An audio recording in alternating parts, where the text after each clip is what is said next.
बोलू भाई मैं दो छुआ थे। हाँ। छोटा मामा या बाबा भी है। तो क्या करे उसका?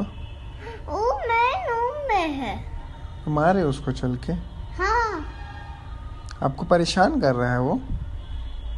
क्या कर रहा है आपसे? मुझे यहाँ से वीडियो भी नहीं देखने देना है। आपको वीडियो भी नहीं देखने दे रहे हैं?